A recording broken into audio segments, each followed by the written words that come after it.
Hey, what's up, AfterBuzzers, and welcome to another after show of the Romanoffs. We're going to be breaking down tonight episode 4. It's going to be a night filled with expectations. So stay tuned as we break down a certain character who goes through a guilt-ridden day. You're tuned in to AfterBuzz TV, the ESPN of TV talk. Now, let the buzz begin. So dark, ain't about to forget. Very smooth. Just living easy right now. I know. Which isn't quite so what's going to happen tonight. No. Although her life seemed to look pretty easy. From the outside. From the outside, but from the inside, it was succumb to some other level of Yikes. guilt and secret. So hey, what's up, AfterBuzzers? We're here for the Romanoffs after show. I'm your host, Yasmine Tanres, joined by...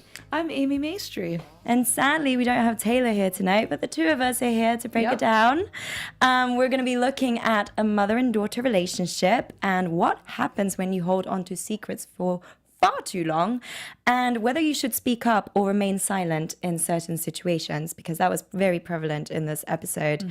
So we were following Julia Wells, the character who's played by Amanda Peet. Very, sort of slow transitions through her.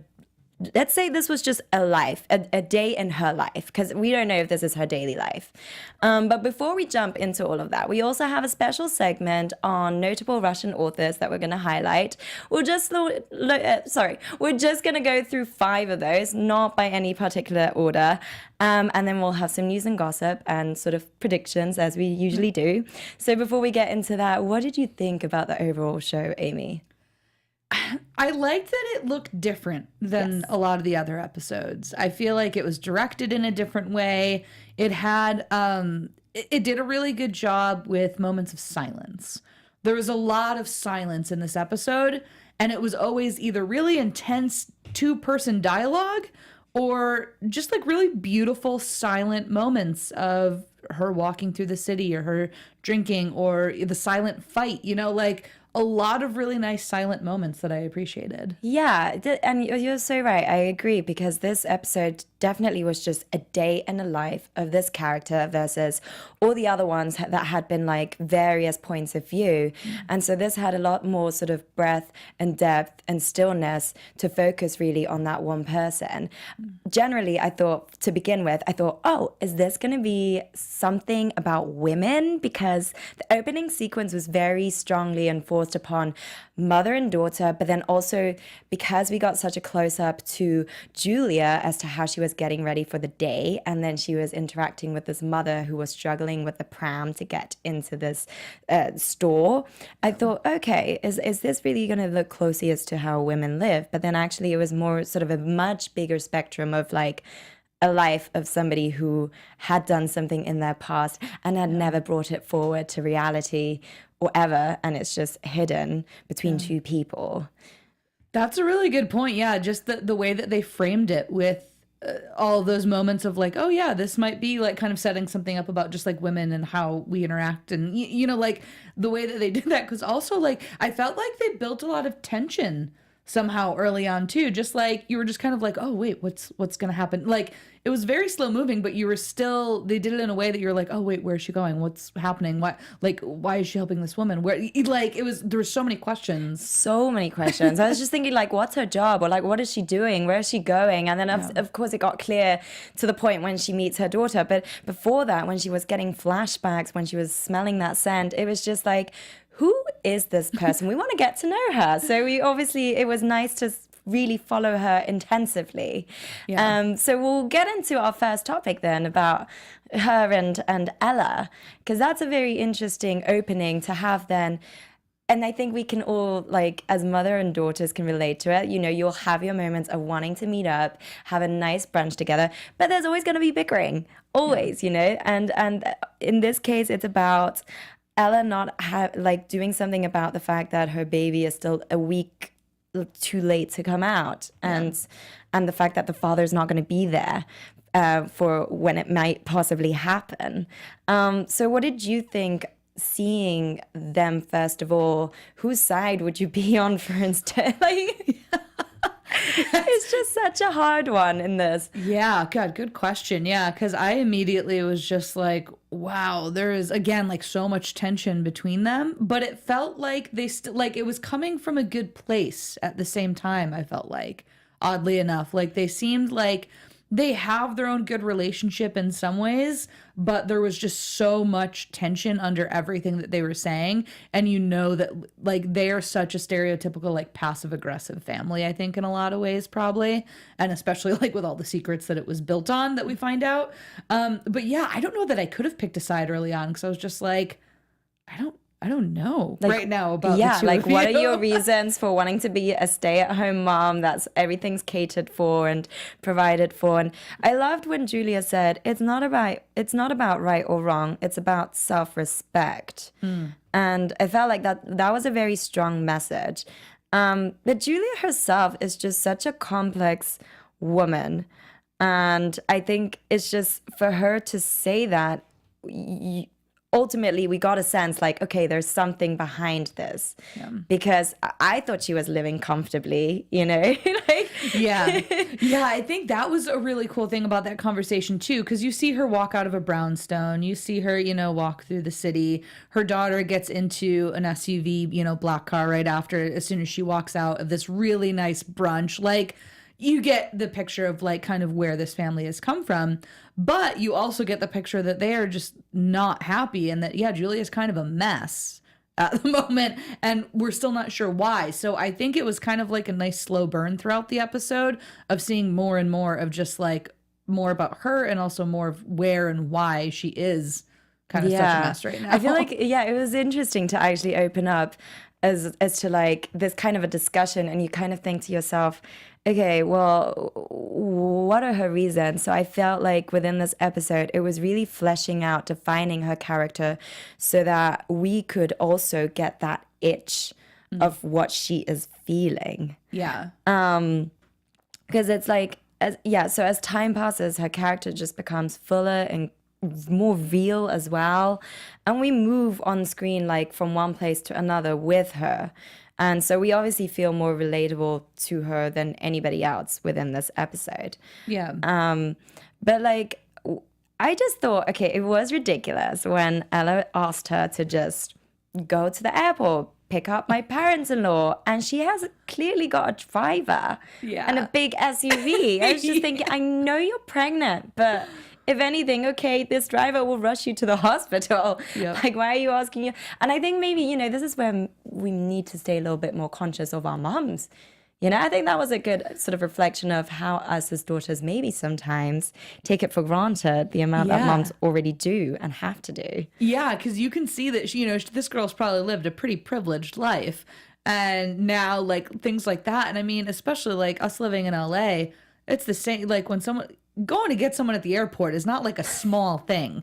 Like, same in Getting New York. anywhere from A to B is a nightmare in this city. Yeah, and like the same there, just being like, hey, yeah, do you mind swinging by JFK real quick? Like, no. Just casually just drop everything. Yeah. And that's kind of a mindset that happens here quite often, I will say that. So I feel like, yeah, that is a good point of just like how she's kind of been raised and how she may have taken certain things for granted, and we also get a picture of what the in-laws may be like too, because when she's just like, oh, well, you know how they are.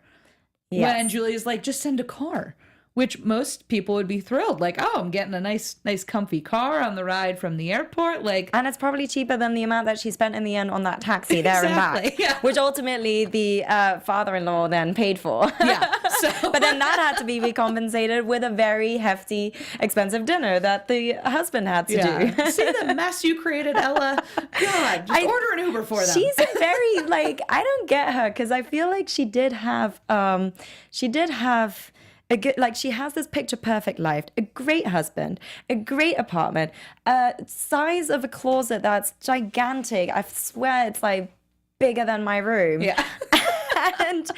And you know, she's got a career, like she's doing such notable work with the homeless people. Yeah. And she's got a beautiful daughter with a granddaughter or no, grandson on the way. Yeah. But in hindsight, so much was sucking in, and there's such like another reality to her mind. Which obviously, and you know, she's like a beautiful woman that's going to be a beautiful grandmother. And I don't know if, I think, yes, it's true. Like, it's definitely a very difficult thing to have to hold on to a secret like that, to having this, raise this daughter with not having told anybody besides the real father about it. But I do feel like she was a bit of a control freak. Yeah. I mean, you know, it gets called out, and I think throughout it, we get the big payoff in the end, because you do see how much it has affected her in her relationship with her daughter, in her relationship with her husband, in just everyday life. I mean, like, she is just, she, you know, for being a control freak and needing that control, it's like, it's killing her. And I think it's definitely a reflection of, because of what happened back in the past, it was out of control. Yeah. So I almost feel like she's trying to make up for it, to trying to be in control of everything. And if something isn't quite on point or in her sort of respect, then she's just like nonstop moving from one place to another to not think or like keep at the still stand. But then there are moments that she has still stands, because there are like sensual moments, scents that come out that bring her those flashbacks, or places that she remembers that have a relation to where she was at in that point. So, you know, it's almost like that control is because of that past secret. Yeah. No, I think that's a good call out. I think it definitely is. Like, she's like, well, I can't control any of this, so let me take everything else. Exactly. So before we get into then actually our next topic of what happens when you hold on to secrets for too long, Amy's got a little message for all you lovely AfterBuzzers. I do. So as you guys know, our network produces after shows for nearly all of your favorite TV shows. From dramas, reality TV, sci-fi, and more, there's no network that works harder to serve television fans, but we do need your help. We're asking that you please subscribe to one or more of our YouTube channels. By subscribing to our channel, YouTube will suggest content that's tailor-made for you, and you'll help AfterBuzz continue to grow from those subscriptions. So, this is a big one too. I hate any pesky notifications that are always coming up. I disable everything, but don't worry about that. You can, those are optional on here, so you can turn those off. So don't worry about all the notifications blowing you up.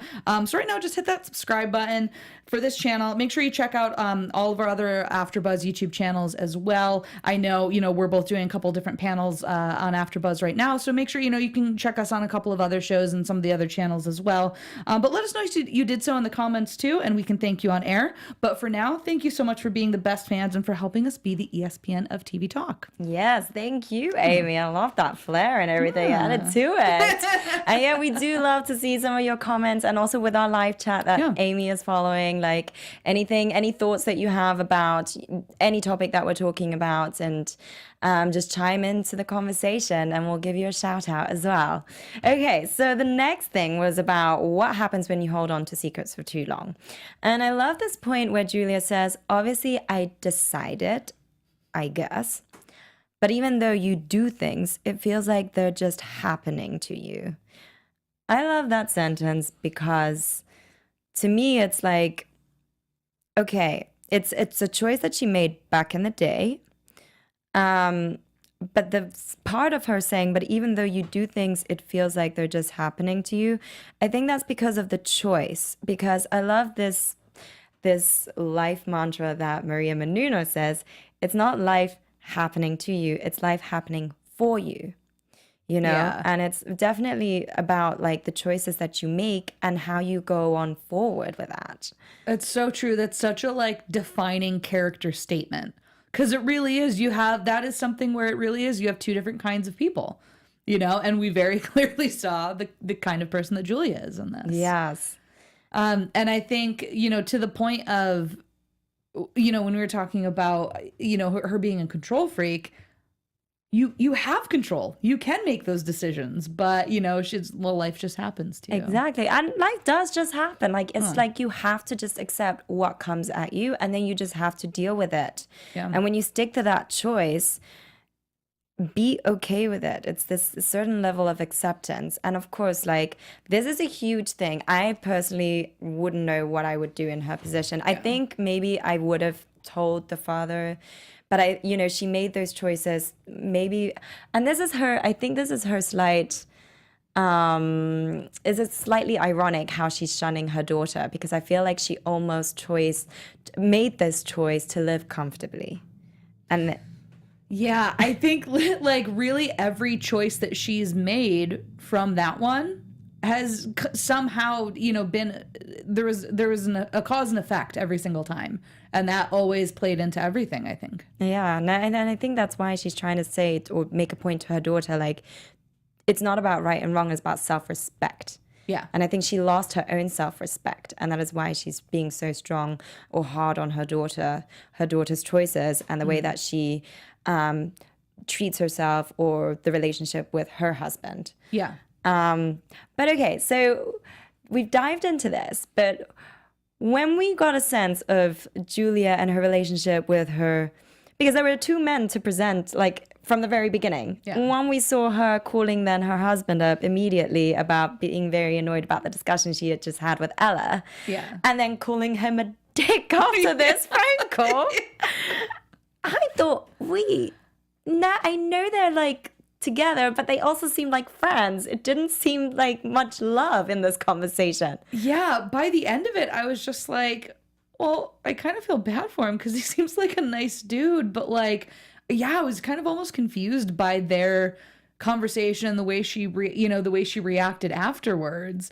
And it goes back to her just not really knowing how to handle it. Yeah. Everything, I think, is uncomfortable to her because she kind of made it that way. Yeah, and then I thought it was just, like, really interesting how she's just trying to go on through her day then, and then obviously got sidetracked by Daniel, who had called her, asked to meet, and I thought, oh, she's got a lover. Exactly, yeah, same. That was really my initial thought. Yep. But then, especially because we had seen her having flashbacks when she was at the shopping center, and then, like, having this sexual moment with we don't know who. Which, by the way, what did you think about those flashbacks? Yeah, I thought they were gonna play a little bit more of a role later on, and it's like I enjoyed it because we did, like, it was a show instead of tell. We got to see kind of where that group of friends came from before it turned into what it was. But I thought it was going to play more of a role later on than it did. Mm-hmm. What about you? What did you think? I honestly didn't realize that these were flashbacks. I thought at first, because I feel like the actors looked very different to them, and I don't know if that's the whole purpose of it, to kind of, like, figure out what is the reality within this. Is this her imagination, or is it a blast from the past? And as we go more into the episode, we realize, oh yeah, this was part of her past. It's just sometimes it seemed to be played out in a sense that was an imagination. Yeah. But, like, yeah, I think I was, like you say, I thought it was gonna have more a part. But it made complete sense as well. Yeah. Just to open up the secret. And I also love too their theme continues with, like, red and the Russian, like the bar Yes. having the red awning, and I liked all that because, again, it's kind of like they're finding their ways to sneak in the Romanoff stuff. I feel like. Yeah, because it was kind of, like, eerie in a sense. I thought, do people that age kind of, are they in that sort of a set environment? Do they, like, sit out there with these candles? And it just had this flair of, like, old. It did. It almost, yeah, it felt like they all looked modern, but, like, it seemed like it was, like, very old timey for some reason. Yeah. But what do you think about then the relationship between her and Daniel at present? Like, I think because we get a sort of introduction of him having just sold off his book that is getting into a miniseries. And by the way, like, if anybody looked up this, but he played in episode 3 or 2. 2, yeah. Yes, he was on the cruise ship doing the Romanoffs workshop. Yeah. So he's the historian in this. Which I actually, I forgot, I wanted to bring that up in that episode when we were talking about it, because I was like, wait, I know he has an episode though.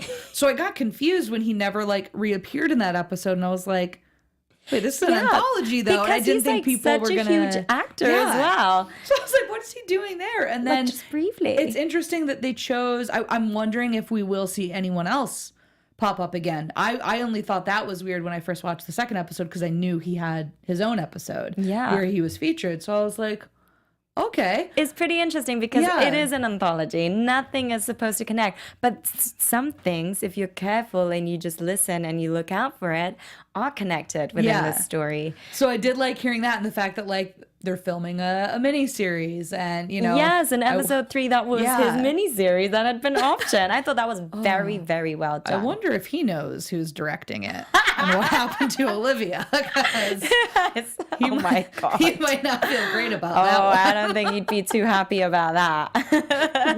What happened? Oh dear me! Can you imagine? That's a good prediction there.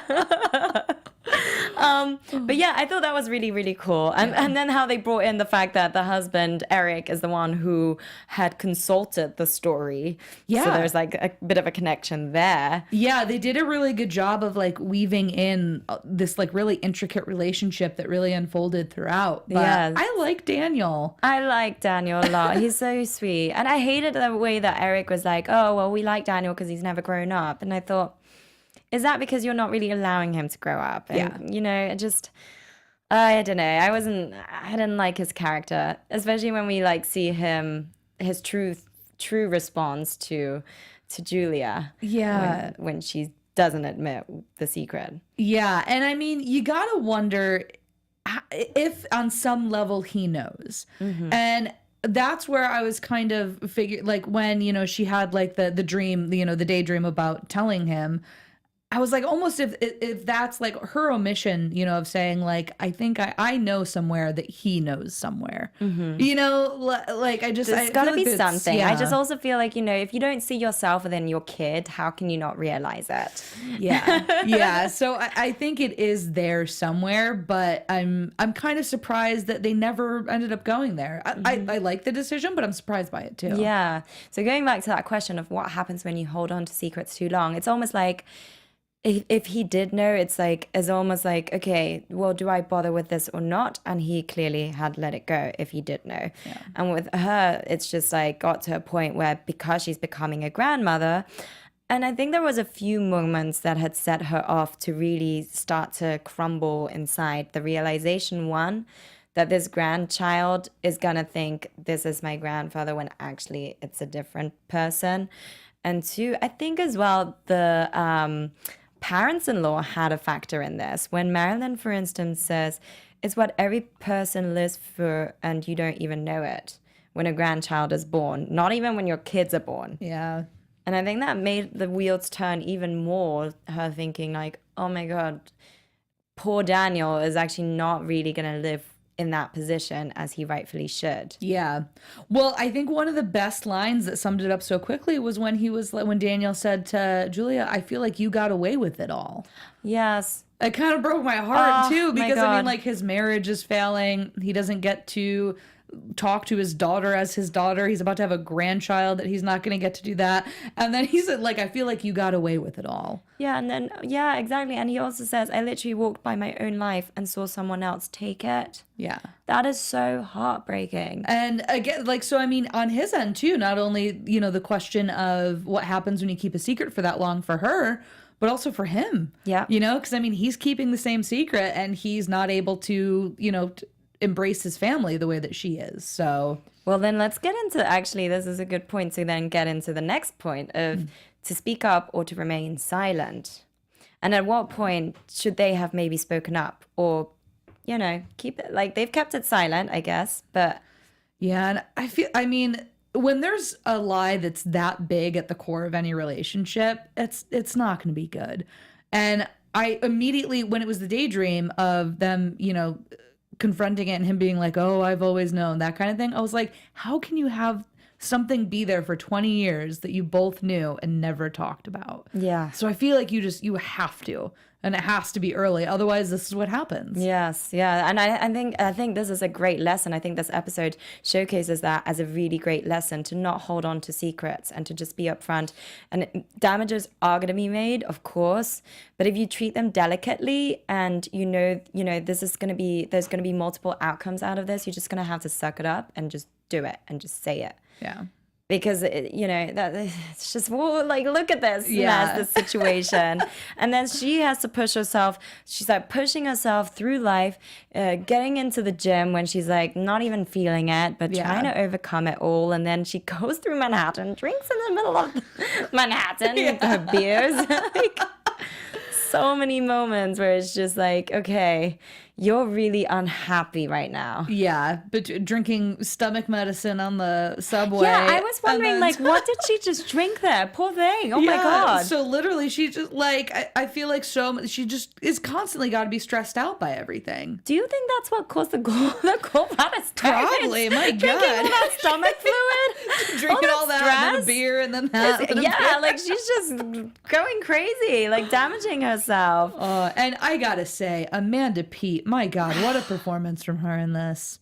She Yes. was so unhinged and just so unhappy, but just really trying to hold it all together. And she just really, her facial expressions, her reactions to people, the looks in her eyes, like she just really It just impressed said me. it all, yeah. And I loved how she like cracked out in the taxi. Yeah, oh, God. Boom. So uncomfortable. Okay. I just love that moment. I thought, you know what? That's real. That's true. That's how people, if you have those emotions, just react. Yeah. Exactly. To just be careful as well. Another point, though, that going to speak up or to remain silent, she endured this moment on the train.